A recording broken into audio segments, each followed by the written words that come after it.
అమ్మ పాల్. అవును, పాలమ్మటోళ్ళు ఇల్లు ఇల్లు తిరిగి పాలమ్ముతారు. మంది అమ్మటానికి దగ్గరికి పోయేమో జనాలు కొంటారు. ఎందుకు? ఎర్రటి ఎండాకాలం ఒక మహిమ గల మనిషి రోడ్డు మీదకి నడుచుకుంటూ వస్తాడటనే. ఆ మనిషికి అడ్డగోలు దూపైందట. పక్కనే ఒక ఆయన పాలు విండుతాడట. అయ్యా అయ్యా దూపైతుంది, కొన్నన్ని పాలు పోయవా అని ఈయన అడిగిండట. ఆయనను పైసలకే పాలు పోతా పుణ్యానికి పోయా అని చెప్పిండట.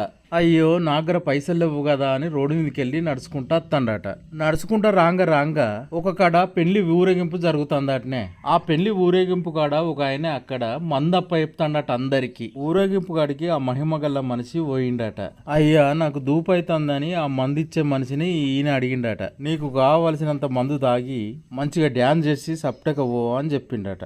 ఆ మహిమగల మనిషి బాగా సంతోషించి ఆ మందును మందిచ్చటాన్ని దీవించిండట. నువ్వు ఎక్కడుంటే అక్కడికి జనాలు వెతుక్కుంటూ వస్తారని దీవించిండట. ఈ పాలమ్మటనను చెప్పించిండట. నీ పాలు